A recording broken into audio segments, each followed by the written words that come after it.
Hello and welcome to the Governance Guru YouTube channel. Here at the Governance Guru we aim to provide practical governance tips, training and guidance to support all individuals who are involved in governance activities. Whatever role you play in governance, whether you're a minute taker, a secretary, a presenter, a member or a chair, the Governance Guru can help in sharing the information you need to support you in being the best at what you do.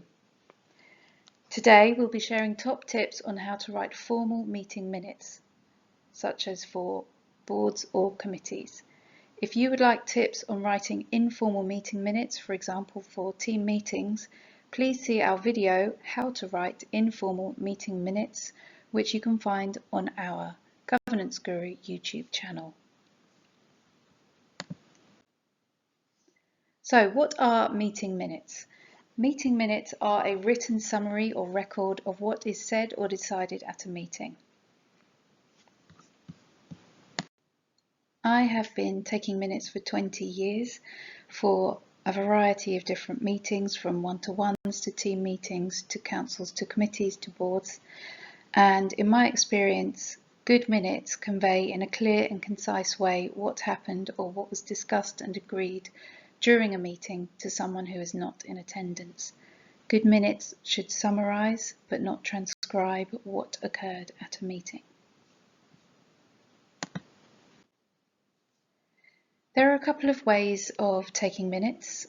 You can take notes by hand if that's your choice, or my preferred method is to type the minutes directly into a laptop. This way you already have a first draft of the minutes when the meeting ends, and all you need to do is make your edits. It's entirely up to you how you do it. As I say, my recommended way is typewritten. Other people prefer handwritten, but bear in mind this gives you additional work after the meeting to type up your notes, try and understand your handwriting, which sometimes is hard when you have been sitting in a meeting for 3 hours. But the choice is yours. Try both, see what works best.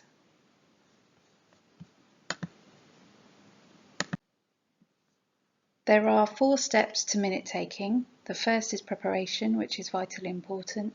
The second is actually writing the minutes whilst you're in the meeting. The third is editing the minutes after the meeting. And finally, you need to share, approve and save your minutes. And we'll go through each of these steps in turn. Starting with preparation. Preparation is absolutely vital before the meeting, especially for minute takers.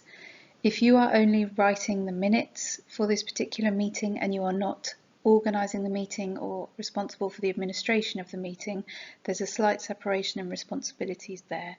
So be very clear when you go in what is expected of you, what is within your list of responsibilities, so that you can perform them effectively. I absolutely recommend reading the charter or terms of reference for the forum in question. It may be a board, it may be a board committee.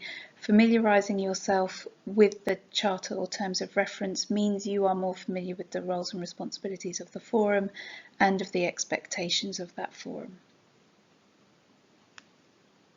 You should absolutely read the agenda and the materials for the meeting ahead of the meeting. Make sure you understand what's to be discussed. Make sure you familiarise yourself with the materials so that you're not confused or stumped in the meeting.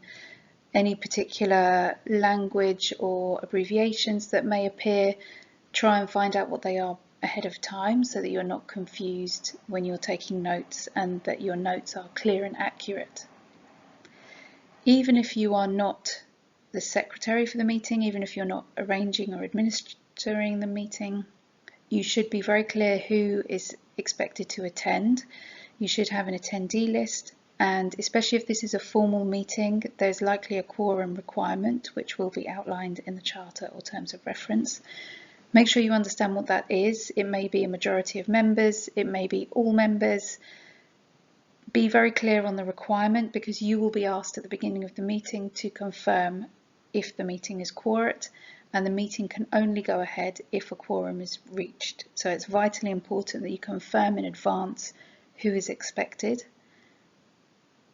and ensure that on the day you have the contact details of members or their assistants so that you can reach out if they're not present in the room. Fourthly, we would suggest that you create a template. I would suggest that for formal meetings this is essential. It means that you go into the meeting knowing ahead of time what's to be discussed on the agenda and in what order. It means you already have the attendee list there ready. You already know the date, time and location of the meeting. It just makes everything a lot smoother for you as a minute taker. You don't have to scramble to see which section you're on or which agenda item you're on. Everything is clearly laid out. And for formal meetings, there's often sets of formal phrases or language that is used, particularly for board meetings and for some committees. So you may want to pre-populate some of these phrases. You cannot predict obviously what will be said in the meeting, but for example, at the meeting it's likely that the previous set of minutes will be proposed for approval, so you could add in a phrase such as the minutes of the meeting which occurred last month, note the month, have been proposed for approval and the minutes were, and then you could have approved or not approved and cancel that out during the meeting, whatever the decision is made. It just makes it easier for you. You don't have to think of something to say. If something is predictable, there's a regular approval item or regular awareness item or something like that. It's nice to have a couple of stock phrases in there that you can use as you go through. The final thing is charge your laptop or your device, charge whatever you're using, make sure it is fully charged. Often board and committee meetings can go on for a very long time, so you don't want to have to absent yourself at some point in the meeting to go and charge your device or find a charger for your device. As we've said, it's vitally important that you start with a template for your minutes. So this is an example of a template for formal meeting minutes. Look at your company policy or procedure. There may already be a template which exists that you can use. This is just our version to show the key points which you should be capturing in your template. To start with, you need your meeting name. So we have the Governance Guru Executive Committee, the date of the meeting, the time of the meeting. If it's relevant, include the location of the meeting. It may be the city, the country, the exact address. It may be the meeting room, the building location, whatever it is, include that for reference. You should also have an attendee list, and here we would recommend for more formal meetings to include not only the person's name but their initials if you're using initials to refer to members or attendees within the minutes. We would also recommend including the role of the individual, so the Chief Executive Officer, the Chief Risk Officer. You could also include their role within the meeting itself, so the chair, the vice chair, a member, a voting member, a non-voting member, depending on the requirements of you made on you by your company. And we would also, just for clarity, capture how that person attended the meeting, if they did attend the meeting. So did they attend in person? Did they attend via Zoom? Did they dial in over the phone? Did they send their apologies? All of that is important to capture, so that you can confirm after the meeting that a quorum was achieved. Of course, in your minutes you should be capturing decisions, actions and escalations. We have a very small example here of an action tracker at the bottom of the page. It's useful to include action numbers or references so that you can refer back to actions at later meetings, and of course you include the detail of the action, the owner, the deadline and the status. Any comments are there for future reference, so if the secretary followed up with the action owner and they provided an update prior to closing the action, perhaps you include that in the comment section. After the attendees on your formal minutes template, you would include the agenda items, so what's coming up in the meeting.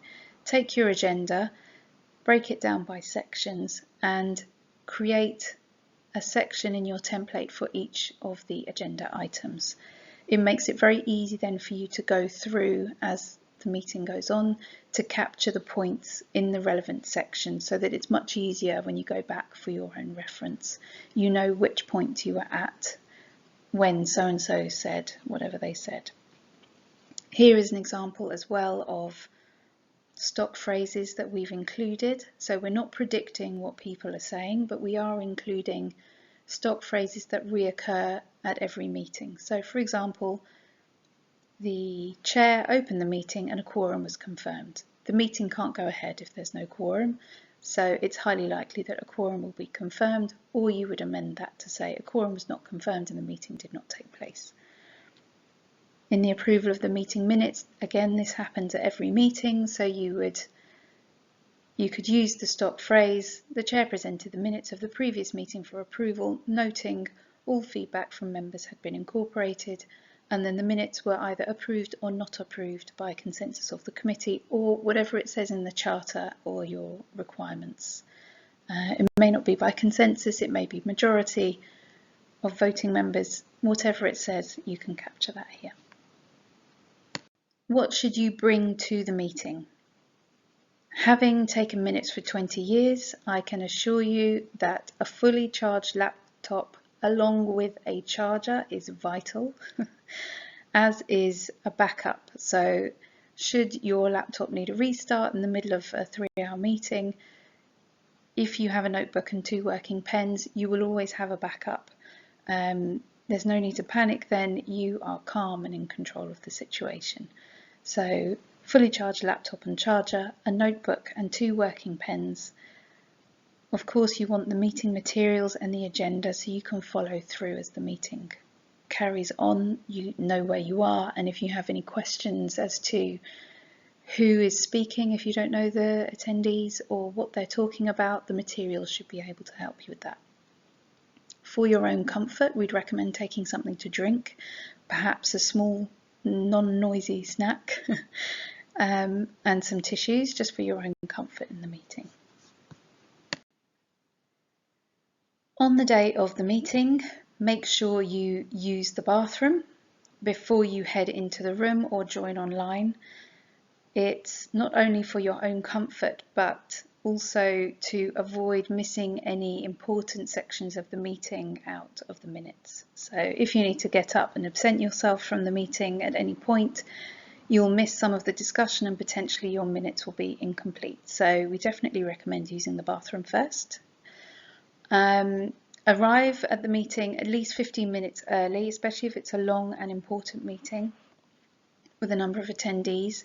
If you're joining via telephone or via video conference, it's good to join early to make sure your own technology is working, that the connection is there, that you can make any adjustments you need before the meeting starts and you have to start typing or writing.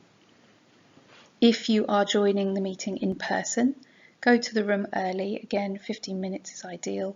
Make sure you choose a good seat. We recommend choosing a seat close to the chairperson, so that you can talk to them about timing quietly if need be. Make sure you are close to any technology, so if you need a plug, you have a plug nearby so you can charge your laptop. If you need to be close to the screen or the phone so that you can manage that technology if people are joining via video conference, it makes things a lot easier if everything is in close proximity to you.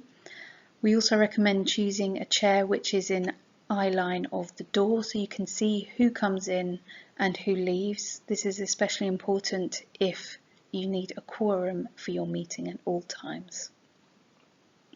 Use the time when you've arrived to set yourself up to make sure that technology is working. So if you're in the room, you need to be sure that the meeting room is connected to any technology that you're using that day. So it may be you're presenting on screen, it may be that you are connecting via Zoom or other method of video conference, or that people are dialing in on the phone. So just make sure everything is connecting as it should, And if you have arrived 15 minutes early, you've got that buffer of time to go away and ask an expert to come back and help you before the meeting starts.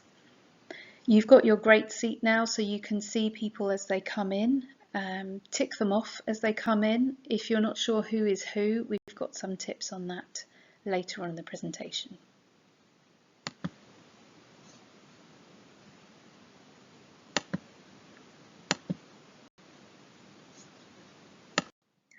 Understanding who's who. It can be very challenging to take minutes if you don't know who is attending a meeting, you don't recognise anybody, the people are new to you, or you are new to the company or the team, or just that group of people.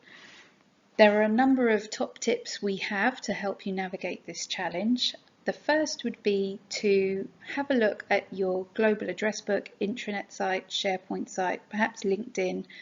See if you can find a profile picture or a bio of the individuals who are attending. You already have their name. It shouldn't be too hard to do if that's a facility that's available within your company.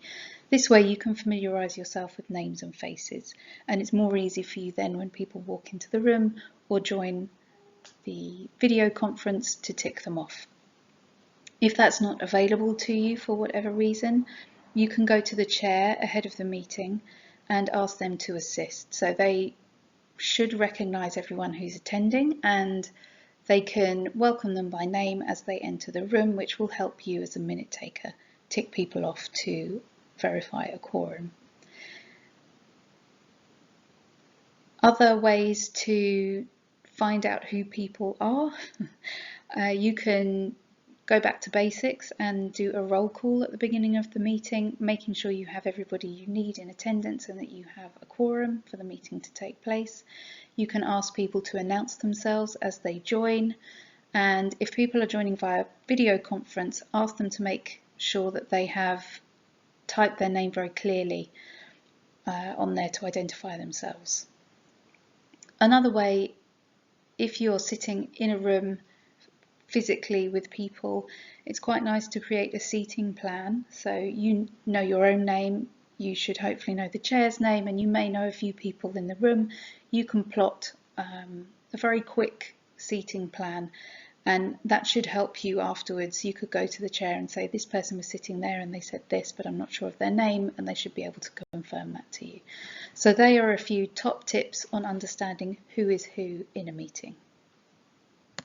We will now take you through our top tips on writing effective meeting minutes. So you are sitting in the meeting, you have your template there ready.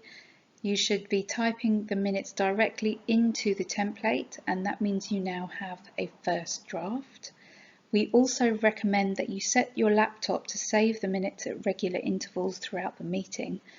This can take a little bit of your battery charge, but it means that at any point during the meeting, should your laptop die or something else happen, you always have a latest draft saved. And finally, at the end of the meeting, make sure you save the document, of course, and another tip is to email it to yourself at the end of the meeting. That way you know you have a copy in your mailbox, even if for some reason the document doesn't save.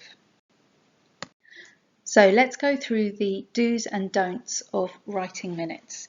Formal minutes are vitally important. Board minutes, committee minutes are an official record of what has occurred in a meeting, so it's really important to get them right, not to put you under too much pressure.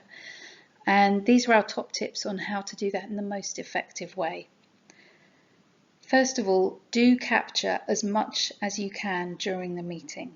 It takes, yes, a little bit more effort. As you get more confident, you can effectively summarize discussions during the meeting itself. But if you're starting out, which I assume you are if you're watching this video, if you're just starting out, capture as much as you can, and you can always whittle it down in the editing process. So in this case, more is better. And try and capture who says what. You won't necessarily use that information later on, but it will help you as you go through the editing process. Secondly, stick to the facts and remain objective. So this is a neutral account of what happened at a meeting. It's not your opinion of what happened. It should be factual and it should be objective. So try and leave out emotion and try and record things factually as they occurred. Make sure your language is simple and clear. You don't need to overcomplicate things. Say things as they were said. That's absolutely fine. For more formal meetings, usually you would note key questions and answers, and for your own reference, at least initially, try and capture who asked the question and who answered it. You should of course be noting down any approvals or decisions which were made, or things which were proposed for approval or a decision and which were declined, and try and capture the rationale for that or any dissenting views. So if the majority approved and a couple of people objected, note the objections in the minutes. All actions and escalations should be captured and they should have a clear owner. There should be detail around what the action or escalation is, and they should have a deadline. If a deadline is not provided, assume that the deadline is before the next scheduled meeting, and you can confirm afterwards with the chair or the action owner as to the deadline date. As you are in a formal meeting such as a board or committee, a quorum is required. Check your charter or terms of reference, of course, to make sure that's correct. But if a quorum is required and somebody leaves and that impacts your quorum, you must note when they leave, the time they leave and the time they re-enter.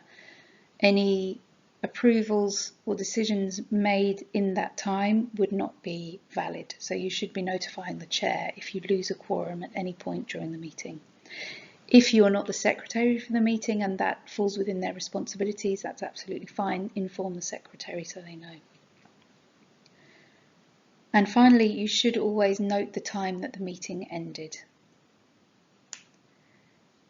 What you should not do when you're writing minutes is include your own opinions or your own observations. Again, this is a neutral account of what happened at the meeting.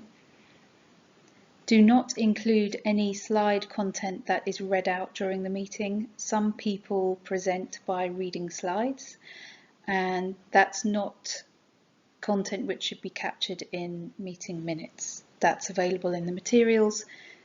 The points that should be captured in meeting minutes are the discussion that happened during the meeting.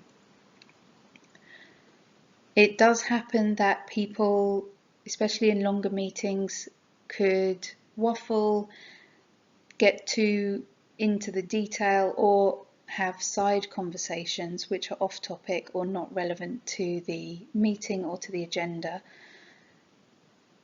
It's not usually wise to include these. They're not relevant to the meeting or to the outcome of the meeting. And if the chair is strong, they will direct these conversations offline. But you as a minute taker don't need to include that in the minutes. It should go without saying, but jokes or insults or any irate behaviour should be left out of the minutes. Again, they're a neutral account, so just a factual explanation of what happened.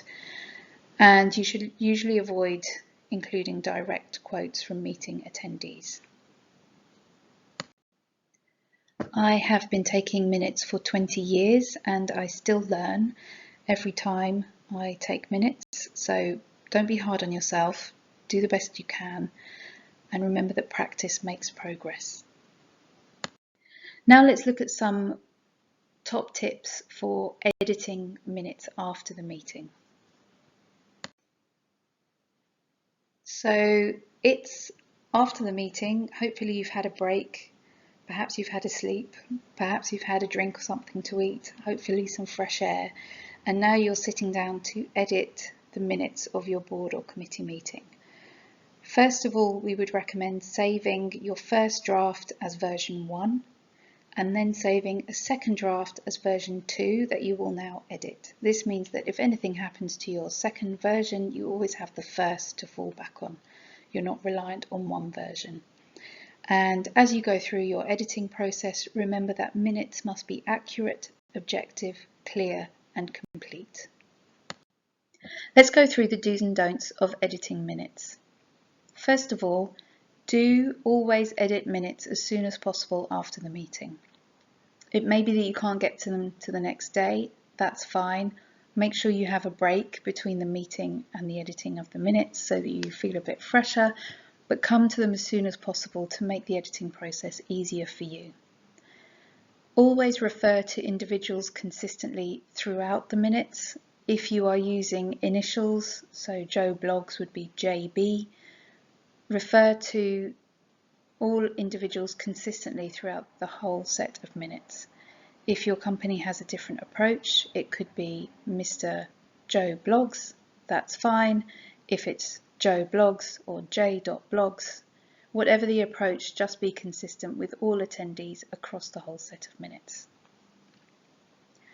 If this is available to you and permitted, it's nice to make use of bold font and bullet points to make clear section headers, perhaps where actions were called out or decisions were made. It's nice to separate out the text to make it easier for people to read as they go back through. Always, always, always check your spelling, grammar and punctuation. It's vitally important. If the spelling, grammar and punctuation is off somehow, it can change the meaning of what you've written. So it's always good, if you have trouble with this, ask somebody else to read through the minutes for you and make sure it makes sense. There's lots of different types of technology now you can use to help you with this. Obviously you have the spelling and grammar check, and if all else fails, you can ask the computer to read the text back to you so you can listen out for any errors. You should always expand acronyms and abbreviations, at least on the first use in the minutes. And if you're new to the company or new to this subject matter, it's nice to create a glossary for yourself so that you have a never-ending list eventually of acronyms and abbreviations that you can refer back to help you when you're writing future minutes. Lengthy discussions during the meeting should be summarised. You need to capture the key points without providing a verbatim transcript. This can be really challenging to start with, so don't give yourself a hard time. Do your best, and again, perhaps ask somebody else that was present in the meeting to read through the minutes for you to help you if you're having trouble with this. But again, practice makes progress. You'll get better and better over time. Always confirm details of actions and escalations if you need that clarification. If you're not sure of the action owner, of the deadline for the action or escalation, or the detail around the action or escalation, so what the person actually needs to go away and do, make sure you confirm that. Usually the chair is a good person to speak to, and if not, you could go to the action owner themselves if you know who that was, just for clarification on that point. If there is a presenter that perhaps spoke very quietly during the meeting, or mumbled some words, or perhaps just at that point you happen not to be listening and they said some important numbers or dates, go back to that presenter and clarify the detail.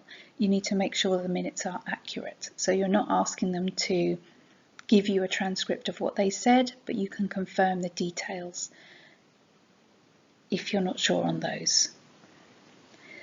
When you're writing your minutes, your final, or your first draft rather, think about how you phrase things and the risk associated with that. So, for example, if you work for a financial services institution, it may be that your minutes are discoverable by the regulator, in which case you need to be careful of inflammatory language, especially when this is not intended, or this was not the intention of the speaker. So again, use neutral language, be objective, don't add any emotion. You need a clear, concise, factual account of what happened in the meeting. Moving on to the don'ts, as we've said before, you don't need to create a verbatim transcript unless this is specifically required by law or by regulation or by your company. You don't need to regurgitate the materials in the minutes. So if people have been reading from their slides or from the information they're presenting, you don't need to recapture that in the minutes. You already have it in the materials. Any information in the minutes should be around discussion points, decisions, actions, escalations, and so on. You should not be referring to individuals from clients or regulators by name. So if Jane Doe attended from X client, you should refer to the X client, not Jane Doe. And finally, you should not include privileged, restricted, or confidential supervisory information in minutes.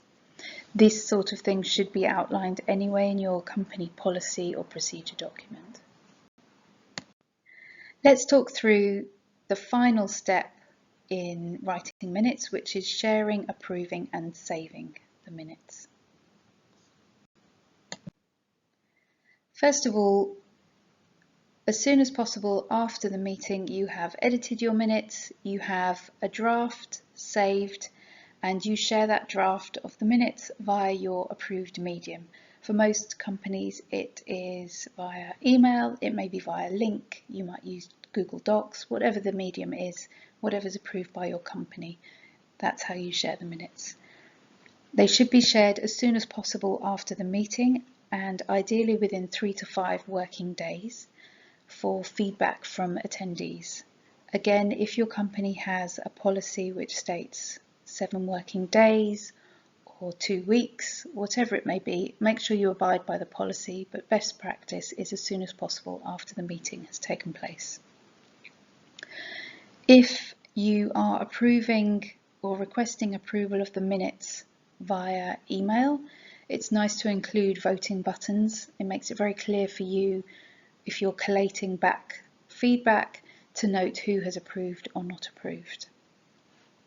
Of course, use the appropriate approved medium for your company. Approving minutes should happen at the next scheduled meeting, and the approval should be documented in the minutes of the next meeting. In some cases, minutes may be approved offline, for example, via voting buttons in an email. Again, go with the policy or procedure of your own company. In some cases, it may be that the minute taker and the chair are required to sign the minutes. If this is the case, include a date next to the signature so you can be sure which is the latest approved version. And finally, once the minutes are approved, it's usual best practice to delete all drafts of the minutes unless retention is required for any reason by your company or your regulator or by law. You would usually only have one final version of the minutes, so you have one version of the truth. Documents should be saved using a consistent naming style for ease of reference. You can decide what that is, or again, there may be a procedure or policy for that in your company. And of course, you need to save the final draft to a secure folder and retain that for the required amount of time. And your company should have its own retention schedule, which will make it clear how long that information should be retained for. Thank you so much for joining us today. We hope you found this session helpful. If you did, please like, please subscribe, please share with your governance colleagues to help them be the best at what they do.